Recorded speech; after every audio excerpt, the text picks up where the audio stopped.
So my name's Janhvi. I'm a MaxFax specialty doctor. My background is I did dentistry first, then did medicine. So I've been working for many years in MaxFax and now in medicine. So the purpose of this presentation is to kind of give you an overview of facial trauma and what you would see as medics. I think often things come up quite frequently in GP practices, A&E departments, and even on medical and surgical wards. And I think it's good to have a basic understanding of when to refer, how to refer, and what kind of basic knowledge that you need. So in this presentation, we're going to go through how to take a thorough history from any facial trauma or trauma patient, how to do a comprehensive examination, the investigations that are important to request, some common facial fractures and kind of what the basic management is. No one's expecting you to come out of this as surgeons, but just so you have an idea of what they do. Facial lacerations, again, commonly seen in A&E departments and GPs.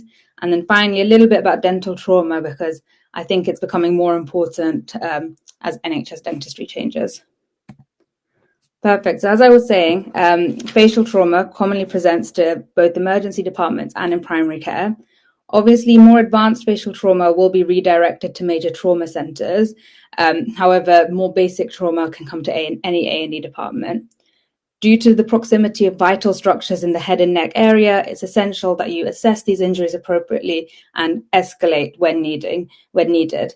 It's important to remember that specialty services such as MaxFax, neurosurgery, ENT, plastics, people who commonly deal with the head and neck are not on site or even present at a lot of hospitals, especially smaller ones, and you often have to refer to a tertiary centre. So knowing when to do that, when that's appropriate, or when it can just be dealt with by the emergency department or by a GP is really helpful, and it will stand you in good stead to be able to triage these patients accordingly. So history is kind of, obviously you're going to take your basic medical history first, complaints, medical history, social history, drug history. But then in specific with facial trauma, it's really important that you really delve into what their main presenting complaints and symptoms are. And what I mean by that is, have they noticed their teeth are biting differently? They can't see properly? What exactly it is, not just I have a cut on my face. If there's anything else more important, then it's good to know that. I think a good way of going about the history of any trauma patient is to obviously do these questions, but also think about when, who, what, where, why, and how. And that will make sure that you cover everything. Especially with trauma patients where there's a history of assault, traffic accidents, things like that. It's important to know the date, location, and time of the incident. Many of our patients present very late, and that's obviously important in terms of infection risk and things like that. Mechanism of injury is really important again. So, for example, if someone's been in a road traffic accident, really thorough history. So whether the driver, the passenger, what kind of vehicle was it, were they wearing a seatbelt, or were they wearing a helmet if it was a motorcycle. Similarly, if it was an assault, what exactly happened? What was the mechanism of the assault? Was it a single punch, single kick, multiple punches? Which side of the face did they hit? How many blows did they have? And the exact location of where things happened. With sports, again, a common thing we see, again, how did it happen? What was the exact injury? Is it a contact sport, a non-contact sport? Is the other person injured? How exactly did it happen? And often it's useful to, other people will have seen all these incidents happen. And finally, I'm sure you guys are all, as medics first, used to taking a falls history. So were they walking, running? What happened before the fall, during the fall, after the fall? Was it from a height? Often when people come in with kind of obvious facial injuries, it is unfortunately missed that they have any other body injuries. So just check, have they hurt their limbs, their abdomen, their chest, anything else, even slightly, because sometimes these things can be missed if they've got a massive bleeding wound on their face. Is there any police involvement? Unfortunately, a lot of these patients have a lot of police involved, and it's important to make a note of that for kind of future issues. Really important to find out if there are any signs of an intracranial injury, so any loss of consciousness, vomiting, nausea, headaches. Normally, triage in A&E is very good at that, but if patients present late, sometimes it can be missed. And again, and looking at alcohol and drug involvement, Has the patient got capacity currently? What else was happening and during that time? Is there anything else we need to be aware of? So after a thorough history, we do a thorough examination. So everyone's kind of got their own system. I think the important thing is to, with anything in medicine, use a systematic approach. Find something that works well for you and then just keep doing that.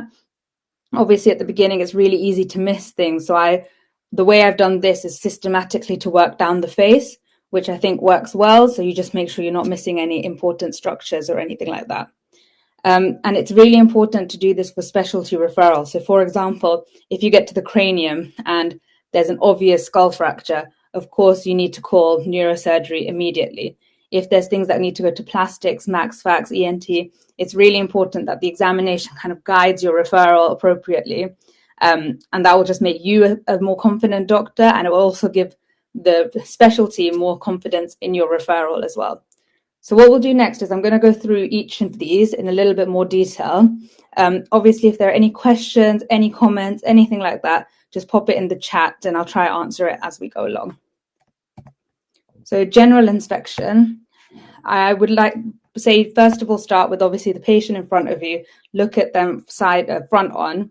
Are there any obvious wounds, bleeding, burns, any swelling or bruising, any signs of facial asymmetry? You just have a good eye and have a look. Obviously, then have a look at the back of the head, the neck, everywhere you can. Just remember that often facial wounds do bleed a lot, because it's such a highly vascular area. So if you see obviously a bleeding wound, put some pressure on it and try stop it. The good thing is most of them do stop unless you've hit an artery. They do stop very quickly, but it can be very scary for both the doctor, the patient, the relatives, everyone who's with them. So first of all, just look at the patient. Second of all, I would recommend looking at the cranium and the ears. So if you look from the top, obviously this would be easier in real life. It's hard to do it through an online system. So I've tried to use these skulls. But if you look at the top, palpate for any deformities, any depressions, and then assess the ears for any soft tissue injuries. Are there any lacerations? The pinna in particular, is there a hematoma? And then I would do a brief examination of the external auditory canal. Obviously, if you see something that doesn't look right, so say there's something coming out, there's blood, there's possibly CSF, there's something, or any foreign bodies, then try find an otoscope and have a look. But for most patients, you won't need to, but if you do, obviously have a proper look inside. Next, as we work down the face then, so we'll look at the frontal bone. So with this, really important to palpate for any deformity. So just have a feel to make sure both sides are symmetrical. And then at this point, I would also examine the trigeminal nerve and the V1, so the top branch, just to check that there's no changes in sensation. To do this is just like a normal neuro exam, just get them to close their eyes. Can you feel light touch? And I think you only really need to do light touch unless you see something that doesn't seem right. Often, we'll come on to this a bit more later, but the face, a lot of the sensation nerves are incredibly superficial. So if you have a bruise or a hematoma or a little fracture, you can get numbness of these. They're not worrying, but they do indicate something's going on underneath. And majority of patients, the sensation does come back in a few days once the swelling resolves or the fracture is fixed, or mainly it's just swelling coming down because the nerve isn't compressed.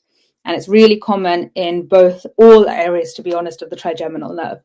So it's not a worrying sign, but it shows that maybe they need some more imaging, or is there a fracture underneath? Are you worried about something? This shows a patient with obvious frontal bone deformity.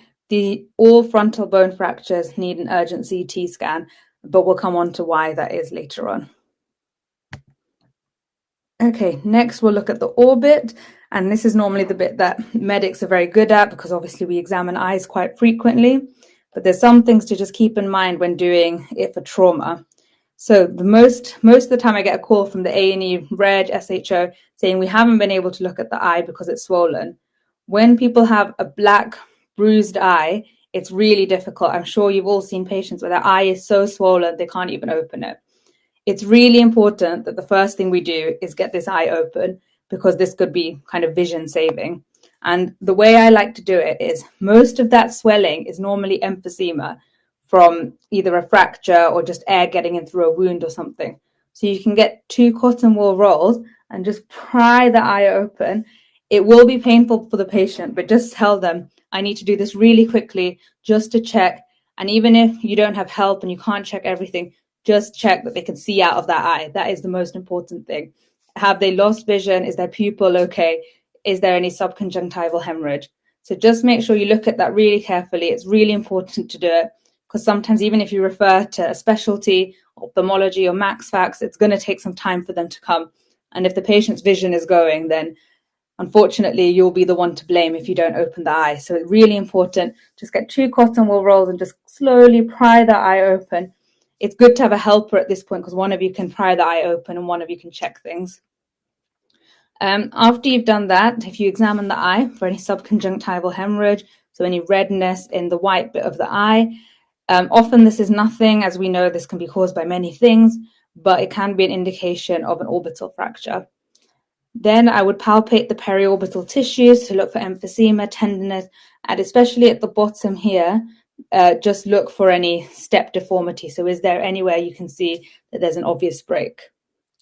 Next, look at the pupil reaction to light. So you want to check that the pupils are equal and reactive to light, and obviously check for contralateral as well. Then check for eye movements, and the only difference to how you normally do this is I would also say to the patient, put one finger up, then move it side to side, and just ask them, is there any point that one finger becomes 2 fingers?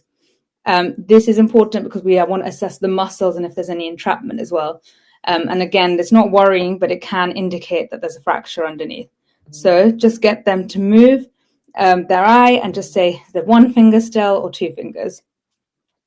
And finally, check visual acuity. Ideally, we should use a Snellen chart. Obviously, when people have really swollen eyes, it's really difficult.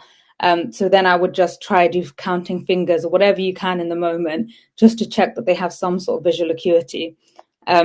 If they don't, and any of this is wrong, they need to be urgently seen by ophthalmology. So we'll come on to why later, but it's really important that you flag this quite urgently. Compared to all the other things we've gone through, obviously someone's vision is really important, and it's something that can go very, very quickly. So any concerns, just let someone know. Okay, next we'll move down the face to the nose. So as you can see, this patient obviously has some deviation, but sometimes it's really hard to tell because most patients, if they have nasal fractures, are really swollen. So do they have any deviation, any flattening of the nose? Again, palpate for any bony tenderness, inspect for any rhinorrhea or epistaxis, and assess the patency of each nostril. So just ask the patient to breathe through each nostril. Can they breathe through it? And then finally, for this thing, it's really important to assess for septal hematoma. So the way to do that, and I think I have a picture later showing what it looks like, is to get the patient to tip their head all the way back and look from the bottom up. And it's just check that they don't have a septal hematoma. And if they do, they urgently need to be referred to ENT. Okay, then we'll move down to the zygoma or the cheekbone. Obviously, cheekbones really commonly broken, especially in sports injuries and punctures. Really important to check for bony tenderness. And also front on, sometimes the flattening, like in this patient, is really obvious. You can see the cheekbone has definitely gone. Sometimes it's not very clear. So the best thing to do is tip the patient again, look from the top down and see, are the cheekbones symmetrical? Does one look flatter than the other?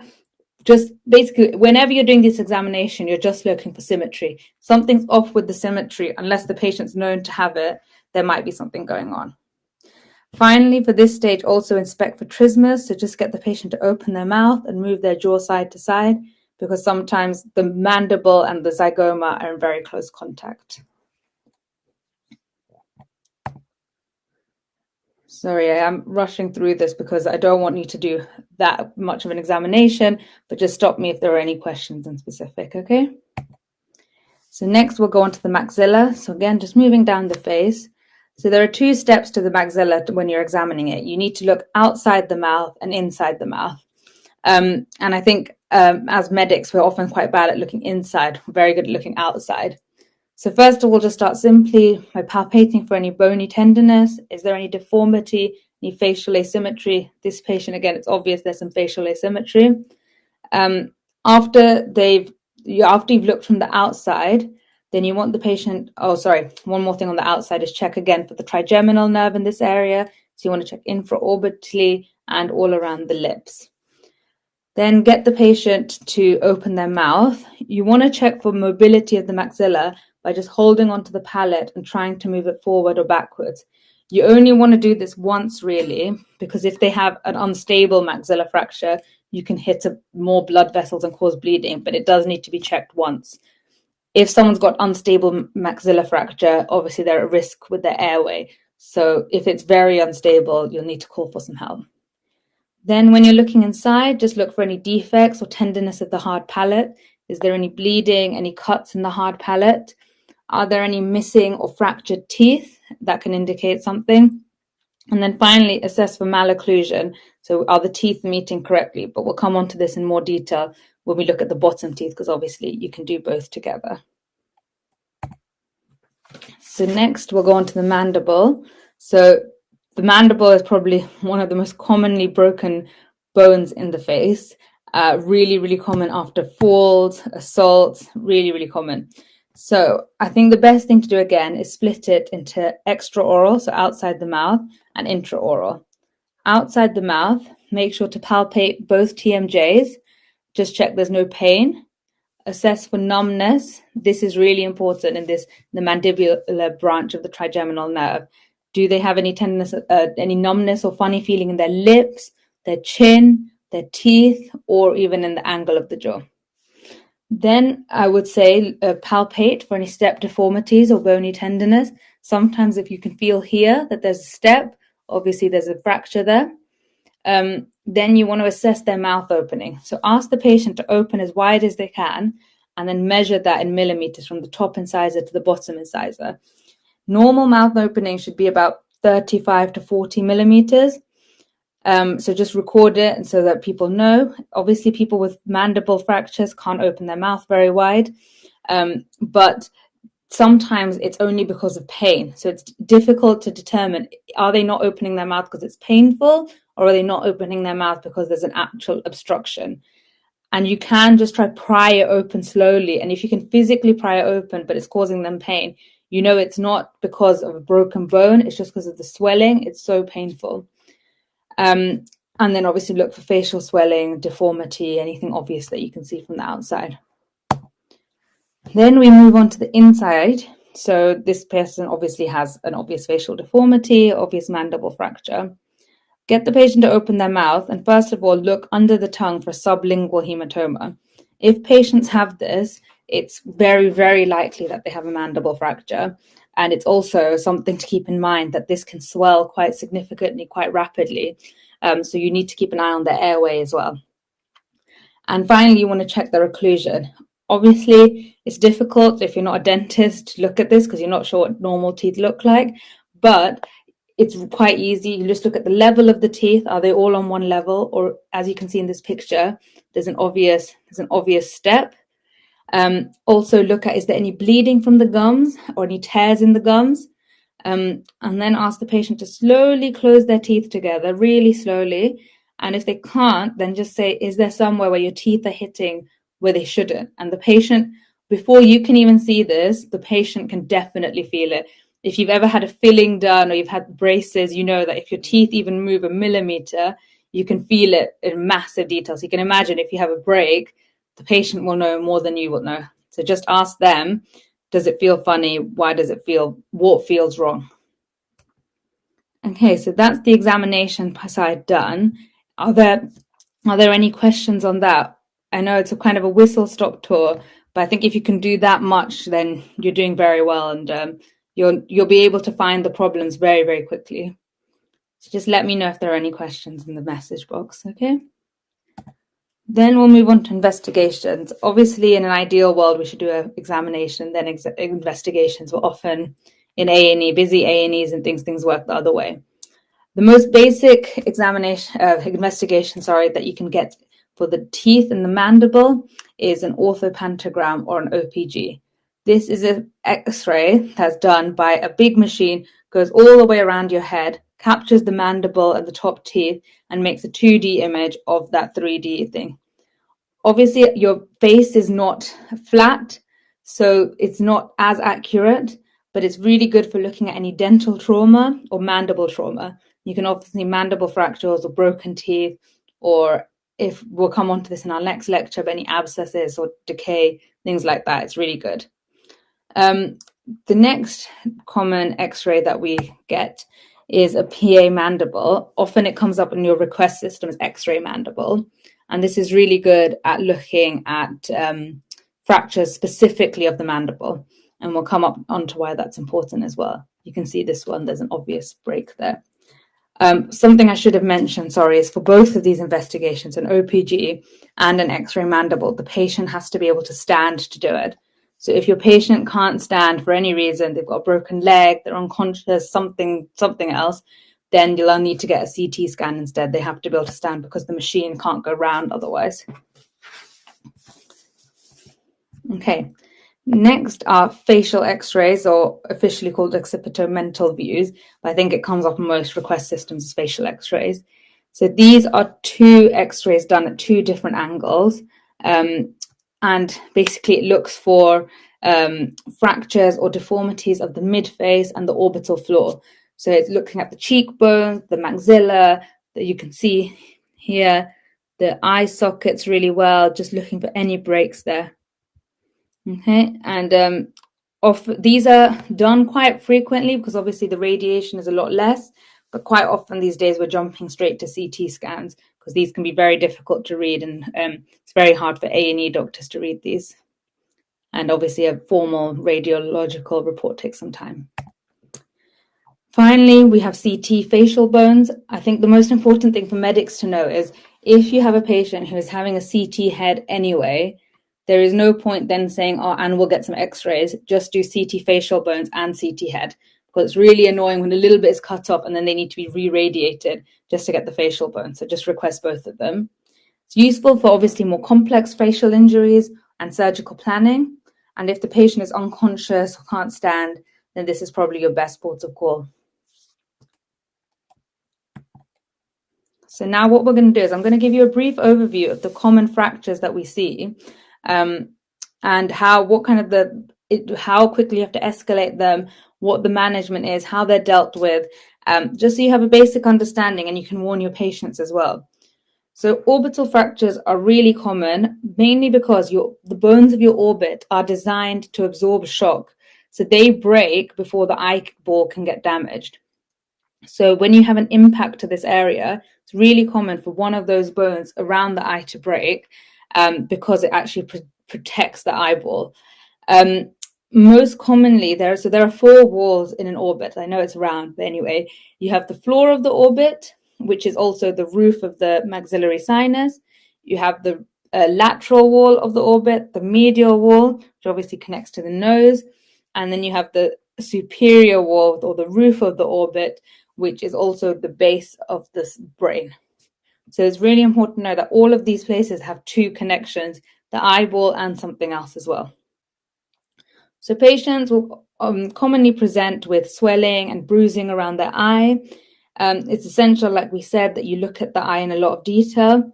If there are any concerns about visual acuity or not reacting to light, it's essential that you call both MaxFax and ophthalmology for an urgent review. This is one of the reasons why ophthalmologists will have to come in from off-site, because it takes only, I think when the blood supply goes to your eye, it only takes like half an hour to an hour and it can lead to permanent blindness. So it's really, really important that we check that. Sometimes when you have an orbital fracture, so most commonly it's the floor of the orbit that's broken, and that's just because of the anatomy. They can also trap the muscles that are the muscles of eye movement. So you can get restricted upward gaze and you can get diplopia in both the lateral gazes. This by itself is not concerning, and we'll look into what you would do about that later. So if there are no concerning features or damage to the eyeball, Most of these patients can be referred to MaxFax for a review, maybe even a few hours later or the next morning if it's overnight. And they are seen again in our outpatient clinic in 5 to 10 days, mainly because the swelling has to go down before a decision is made. Worrying features to look for are any damage to the eyeball, reduction in visual acuity, or proptosis, and we'll come on to proptosis in a second as well. When you send these patients home for MaxFax outpatient clinics, even though they've been assessed by MaxFax, just in case they forget or they're unsure, these patients should not blow their nose for 6 weeks, 4 to 6 weeks. The reason for that is the orbital floor is in contact with your maxillary sinus. And if you put pressure, then that break that's only small can open up massively. And you often hear about patients coming in, they're like, oh, I blew my nose and then suddenly my face blew up. And that's why, because you just introduced all this surgical emphysema. Most patients don't tend to have surgery for these. They normally heal by themselves. The reasons for surgery are either they have muscle entrapment, if they can't move their eyes fully, and also for cosmetic reasons, such as if one eye looks a lot lower than the other, then it looks very odd once the swelling goes. But that's why we need to wait for the swelling to go to see, is there a cosmetic defect or a functional defect, such as ongoing diplopia or a restricted gaze. Often, once swelling improves, all of these things can go back to normal. So a lot of patients don't need anything. If they do need surgery, then surgery is done by putting, for orbital floor fractures, which is the most common, a metal plate is inserted underneath their orbit through kind of the underneath your eyeball that a cut is made. And nowadays we're going more to customized plates and things. As we can see from these images, so this is a facial x-ray like we were saying before. This one, like I said, it's very difficult to read compared to an obvious CT scan. But you can see that there's what they call a teardrop sign in the left orbital floor. And you can see that while this is consistent, this has a break. On a CT scan, on a coronal view, it's really easy to see. You can see there's an obvious break here. And often these patients, you'll see they have a fluid level in their sinus as well, because obviously the blood has gone into the sinus. One last thing to mention about orbital fractures. So very, very rarely, and I've only seen this, I think, once happen, is when children have an orbital floor fracture, their bones are more flexible and elastic and they spring back into place. And that can trap the soft tissue. This can lead to something called the oculocardiac reflex. It's incredibly rare, but it can cause vomiting and severe bradycardia in children. If that happens, obviously they need immediate surgery. So that is one orbital fracture you must treat straight away and call MaxFax urgently to treat it. So if you ever have a kid who's got facial injuries and really bradycardic, just have it in the back of your mind, but it's incredibly rare. So with orbital fractures, we need to be aware of orbital compartment syndrome, which is when something builds up at the back of the eye.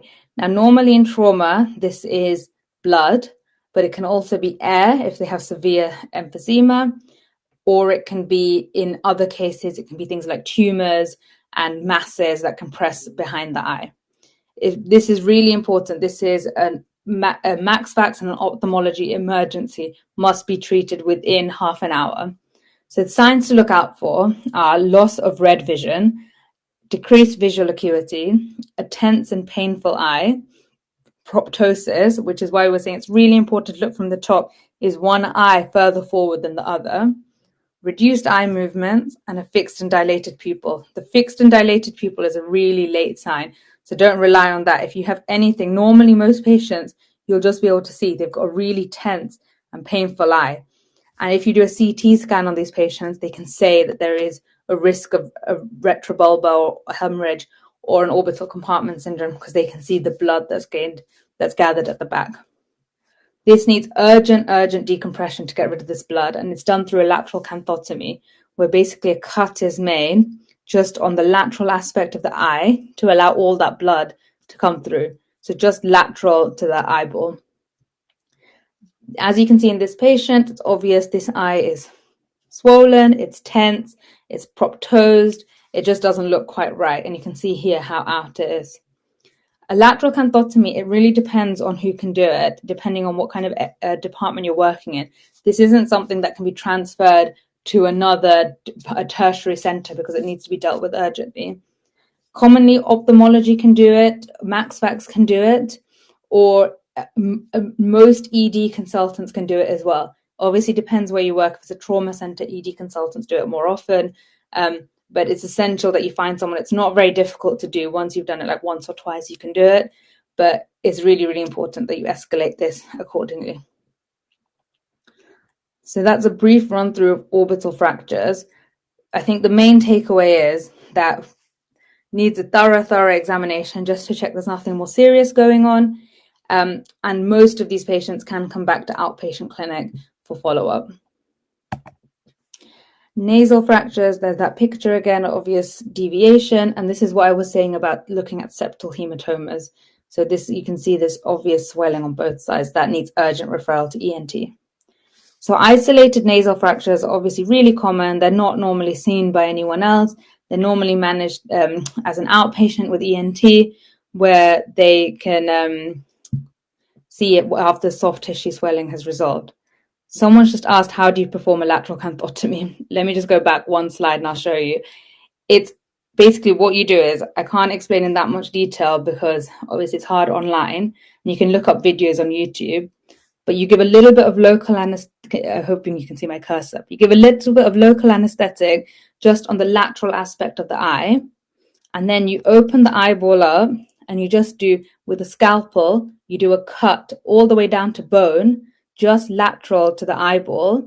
And what that does is it releases that one of the ligaments. And that means that there's a connection between the outside wall and the back of the eyeball. And any blood or anything that's built up there then just seeps through that area and it immediately relieves the pressure. These patients will have a more formal canthotomy done in theatres, but doing it straight away is key. And you can do it, the patient is awake, you just give some local anesthetic. It's not very painful, just a bit uncomfortable because you have to open the eye. But it's just a little cut, honestly, like 5 millimeters, and you just get the ligament and it all gets better. But you can look it up on YouTube. There's some really good videos. I just didn't want to show it because I know some people are very squeamish about eyes. So like I was saying, most of the isolated nasal fractures go to ENT. And after 5 to 7 days, they see if there's a functional or an aesthetic deformity and can be dealt with accordingly.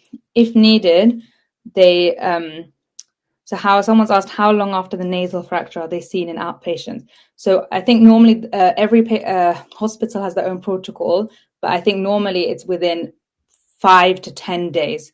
So you just do an ENT outpatient referral form 5 to 10 days, because that's enough time for the soft tissue swelling to go down. So if they need surgery, bones take 6 weeks to heal. So you have time to do surgery within 2 to 3 weeks of the injury.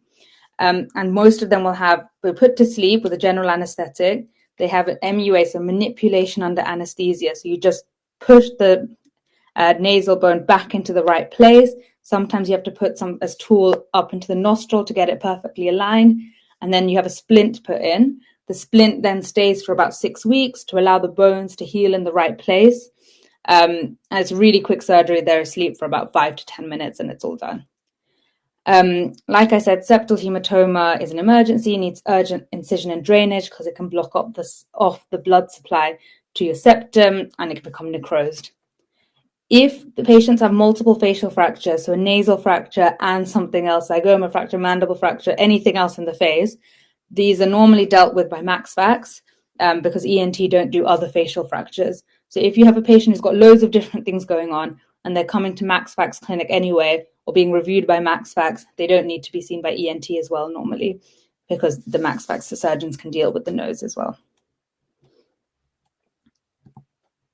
Okay, next we'll go on to mandible fractures.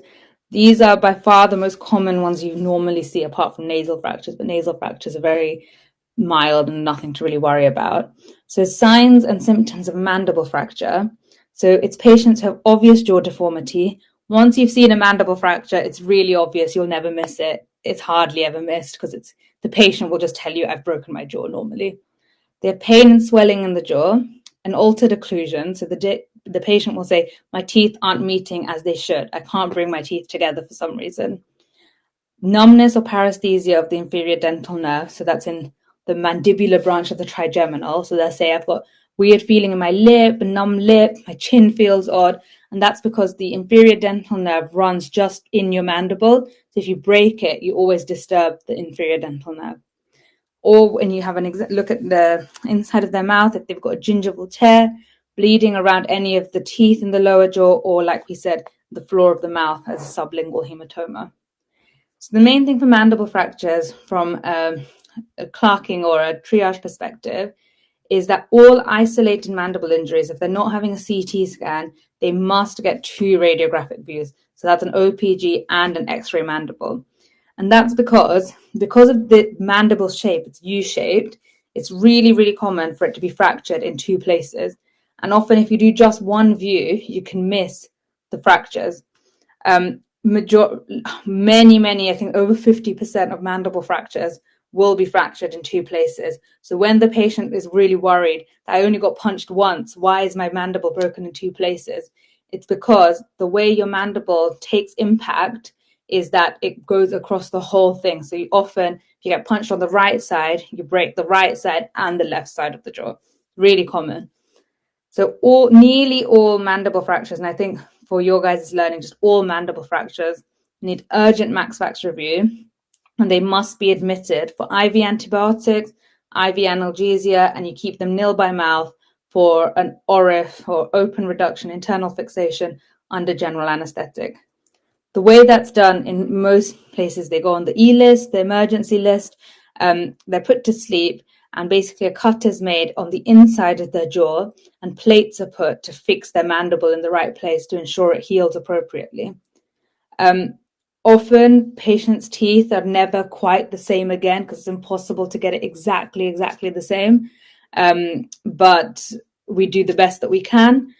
The reason that why these fractures are all admitted and a lot of the other fractures we talk about can go home is because if the mandible is really not secure and can be floppy, can fall back, they have a sublingual hematoma, it's an airway risk. So you have to ensure that they get admitted because if they go home and the airway goes, it's obviously an issue. Another reason is because all mandible fractures will be open fractures. So they're exposed to the outside world, or the mouth in this case. Unlike other fractures in the rest of the body where they can be closed fractures, so the maxilla, the zygoma, the legs, the arms, things cannot break skin. All mandible fractures break skin or the mucous membrane. So that means they're a big bacterial infection risk. And that's why all patients have antibiotics, IV antibiotics, and need urgent surgery. Obviously, if they're not getting surgery straight away, just make sure they keep to a really soft, basically a no chewing diet, just drinks. But otherwise, they should be kept nil by mouth. So we can see this is an OPG, and there's an obvious break here, obvious crack there. In the mouth, it would be really obvious. There'd be a big step there, and also bleeding and obvious pain where you palpate in that area. Like I was saying, this is an X-ray mandible, and the reason this is really important is if you can see, there is a obvious break on the right side of the patient here, but really easily can be missed. There is also a break on the left top jaw here, right at the top in the condyle, so where your near your TMJ.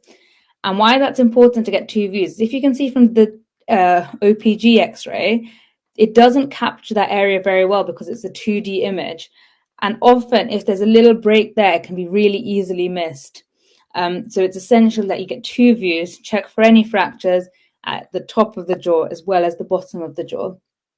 Because often these are missed and it's not as easy to see because there's no obvious bleeding, you can't see them inside the mouth and things like that. So just ensure that you get 2 views if you're not getting a CT scan. Often radiographers will say you don't need 2 views. Why do you need it? Just explain to them all mandible fractures need to have 2 views. Okay, so that's mandible fractures and a brief overview of how we treat them.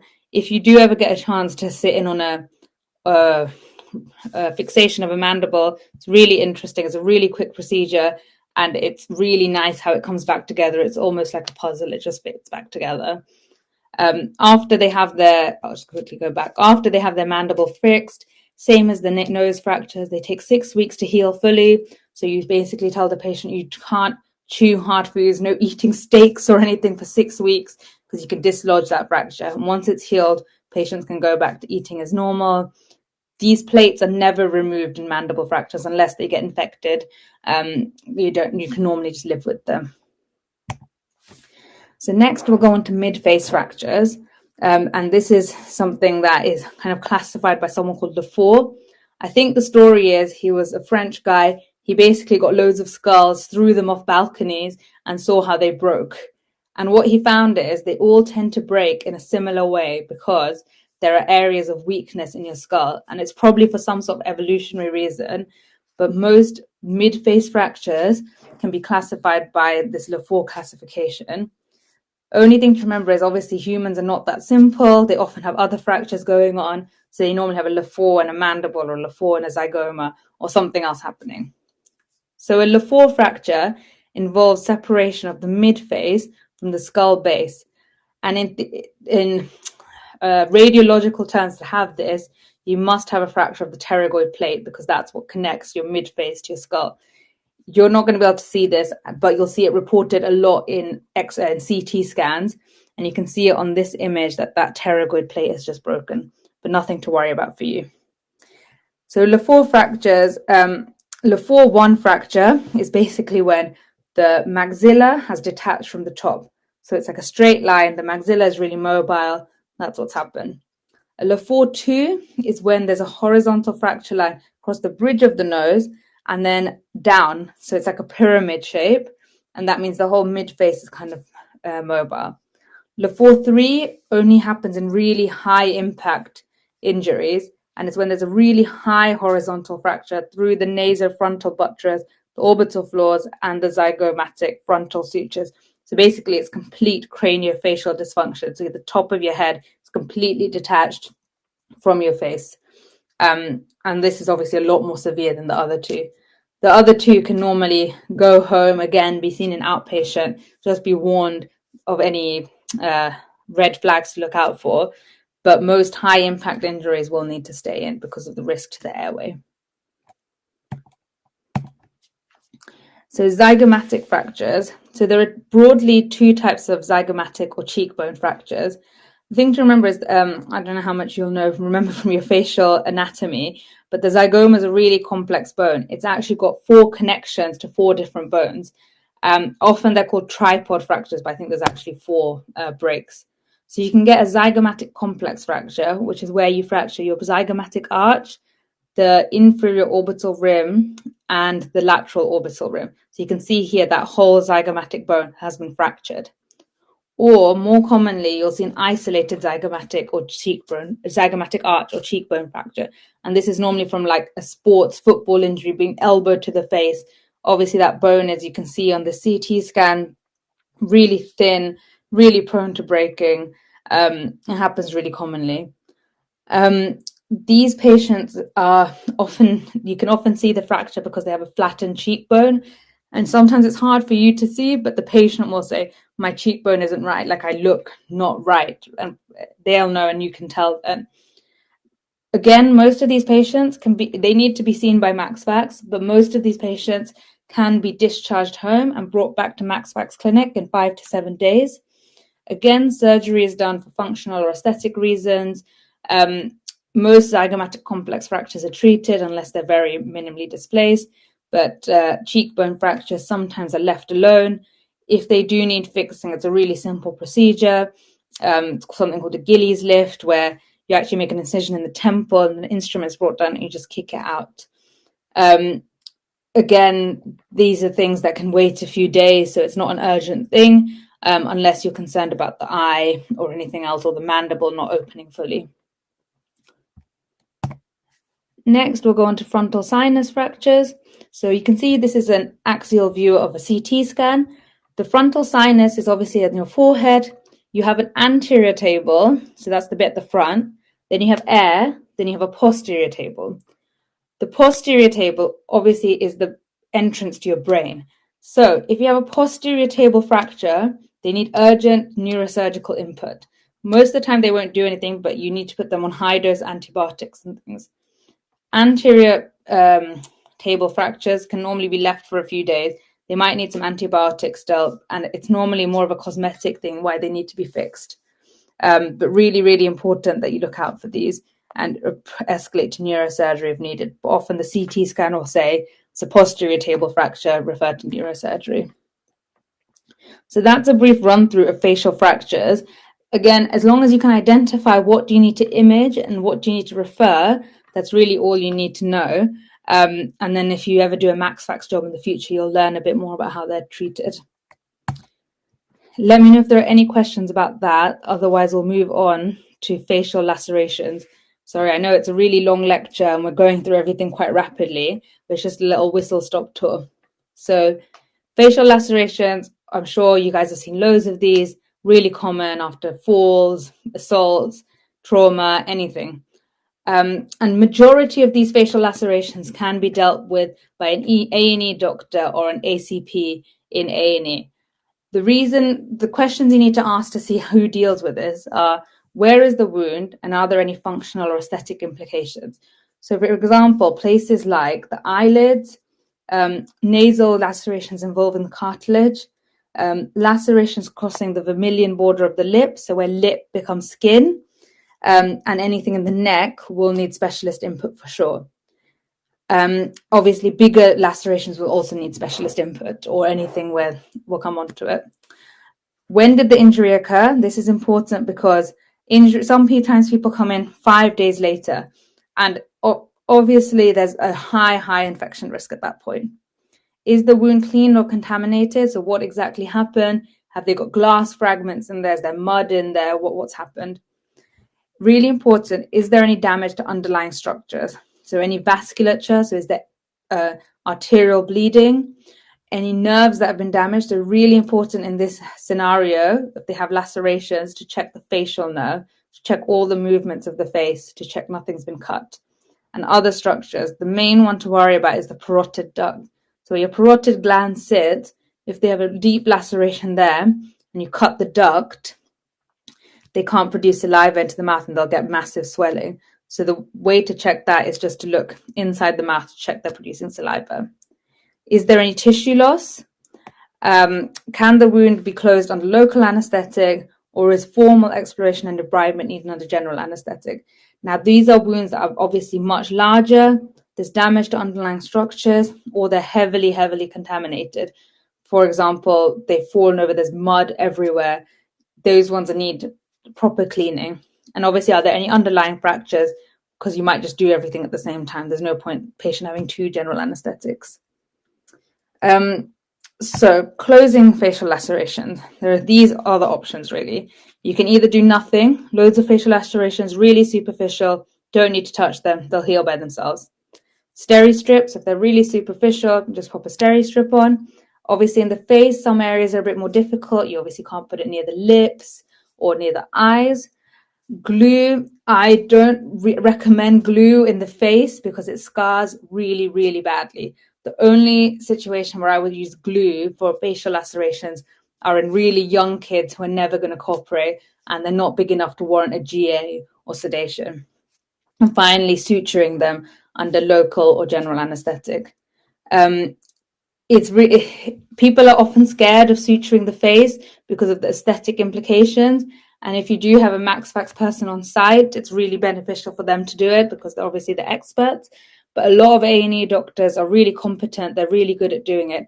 The only areas are the ones that I mentioned, the eyelids, the vermilion border, and the neck and the nasal cartilage are the ones that definitely need specialist input. After a patient has any of these things done, we recommend that the wound is kept dry for 3 to 5 days. That's because of the risk of infection and scarring. In the face, normally we try to use non-resorbable sutures because they just give a better aesthetic outcome. These sutures need to be removed by a GP or outpatient department in 7 to 10 days. The only thing I will say is with COVID, things are obviously going back to normal now. we did start using a lot more resorbable sutures in the face because the risk of the patient coming back was too much. And a lot of patients, if they say, I don't have a GP, I'm never going to get to my GP, then maybe just use a resorbable suture, just use your clinical judgment. And the most important thing is to make sure that we safety net these patients. So return if there's any signs of infection. So redness, swelling, warmth, pus, discharge, anything like that. Majority of these don't need antibiotics to go home with, but the few that do are heavily contaminated wounds, any bites, so that's human bites, dog bites, any animal bites, or if you're just concerned they're immunosuppressed, they're poorly controlled diabetic, something else that makes you worry. The good thing about the face is because the vasculature is so strong, the infections are much less likely than the rest of the body. The other thing to keep in mind is with any wounds, just think about tetanus prophylaxis and whether they need a top up. When you're cleaning these wounds, just make sure that you thoroughly clean them with either saline or if they're very contaminated with iodine and saline. And just use your clinical judgment on what needs to be followed up, what needs to be done by a specialist, and what can be done by like an ACP. Very, very quickly, because I'm wary we're running out of time, we're just going to go through dental trauma. The reason I brought this up is because, as we all know, NHS dentistry is kind of doing very badly. People are finding it really difficult to find an NHS dentist, especially in an emergency. So more and more frequently, these patients are presenting to GPs and A&E departments. Dental trauma, while it seems minor, can have really life-changing physical and psychosocial consequences, and early management can significantly improve prognosis. So the main thing I want you to remember is if there is a patient who has avulsed their tooth, so the whole tooth has come out, but the tooth is also in one piece, either pop it back in yourself or tell them how to store it so someone else can pop it back in. So to store it, they need to store it in a glass of normal cow's milk. That can make sure that the tooth stays hydrated before they can get to an A&E department or to a dentist. If you're going to reimplant it yourself, which is the ideal thing to do it as quickly as possible. You hold the avulsed tooth by the crown, you rinse it only visibly contaminated with either saline or milk, and then you orientate it and put it back in the socket. Then you just get them to bite on a piece of gauze or something to stabilize it, and then contact your nearby MaxFax department or on-call dentist or an emergency dentist for splinting. Make sure we do not, typo there, do not reimplant baby teeth. Seen it happen, it's not a good idea. Obviously, don't reimplant them. The best thing to do to how to get through to an emergency dentist for your patients, if they don't have MaxFax nearby or MaxFax can't do it, is to call NHS 111, explain what's happened, and they'll direct you accordingly. Most regional areas have an emergency dentist who works at least within hours, so that's really useful. If they lose their tooth, you can't find it, the patient can't find it, they don't know what's happened to it, they don't know if they've swallowed it or not, then I would always recommend doing a chest x-ray to make sure they haven't breathed it in. These are just some other dental trauma things that can happen. So teeth can move in all positions, get fractures, you can get concussions. All dental trauma should really be discussed with the MaxFax or an emergency dentist. They can just be contacted, like I said, through NHS 111. Things are really tricky right now with dentistry, and your patients will always complain. But obviously, there's only so much we can do, and there's only so much equipment in a hospital that MaxFax can do. Sometimes you just need to go to a dentist. So in conclusion, facial trauma is really common. Always discuss any cases you're unsure about with your senior or MaxFax on call. Thorough history and examination are key, knowing when to escalate. And safety netting is really important, especially as many of these patients are seen in outpatient clinics. It's really important to say, come back if there are any signs that your eye sign is getting worse, you can't breathe, you've got signs of infection, you've got temperature, unwell, bleeding, pus, anything like that. Make sure that you safety net the patients appropriately. Finally, just some references. So there's some good books there, some images from Radiopedia. If you're interested in MaxFax at all, there is this second resource I've written, this Oral and Maxillofacial Surgery, an illustrated guide, is available for free through the British Association of Oral and Maxillofacial Surgeons, just online. And it's really, really good, goes through everything in a really basic detail. And it's really good for people who are just getting an introduction into facial trauma and just general dentistry and MaxFax. So that's the end of the presentation. Sorry, it's been a long lecture. Please let me know if you have any questions.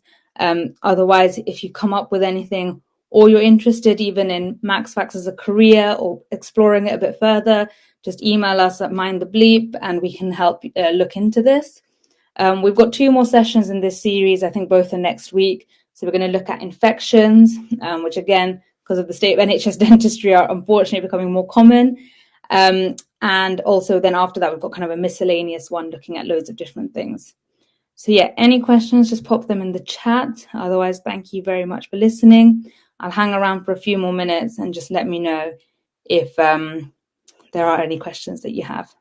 Thank you.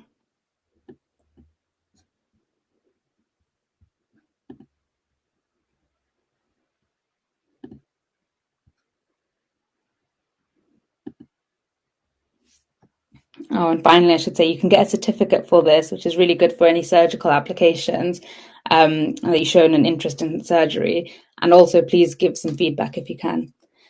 So Lauren has just asked, would you reimplant the avulsed tooth if you suspect a fracture or wait till the imaging has been performed? I would say if the tooth is fully intact, unless they have massive facial trauma, just reimplant the tooth. You can't do anything wrong. If there's a fracture, you can only disrupt the fracture a little bit more. So just pop it back in, and it's not stuck in place until it's splintered. So worst case, they'll get to a dentist or a MaxFax doctor and they'll say, oh, that's not put in right. Let me take it out and put it back in. So the best thing you can do is put it back in. If a tooth is out of the mouth for, I think, half an hour to an hour, the prognosis goes significantly down. And you know how much it costs to get a tooth replaced. You can save patients like thousands and thousands of pounds. So it's very good. Jayanta asked, why is it called a tripod fracture? So basically, the zygoma has 3 main connections, which are in your temple, the maxilla, and at the back here. And most patients present with a break in 3 places. And then that's why. The thing is that zygomas actually have 1 more connection, which is more inside, but you can't see that one very obviously. So it's like a tripod, 3 bits break. Where do we complete the feedback form? I think it's just on Medal. So once you finish this, you can just say, I attended this and just fill out the feedback. I think it's in the chat function on the side, actually. There's a feedback section. Perfect. Thanks for all your nice comments. I'll stay for a few more minutes just in case anyone has any more questions. Otherwise, feel free to email me through info@mindthebleep.com, or I'll be doing the sessions next week, so you can always ask me then. So Lauren asks, if you reimplant the tooth and they have mandible fracture and can't bite on the gauze, are there any tips to keep the reimplanted tooth in? So most times your bottom teeth don't actually get avulsed because they're protected by your top teeth. So majority of ones that get lost are the top teeth. I wouldn't worry so much about the bottom teeth because you can see on me as well, if you lose your bottom teeth, that's not the end of the world. I would just put it back in and don't get them to bite. Just put it back in and just tell them, keep your mouth open. And it's fine because they shouldn't be eating anyway. The most commonly avulsed teeth are the 2 front incisors, and they have the most psychological impact. I think I read something crazy like it's the same as losing a leg or something for some people, which is insane, but that's apparently how people feel. So don't worry so much about the bottom teeth, but if they do have a mandible fracture, just put it back in and just let it be. Hopefully that answered that question.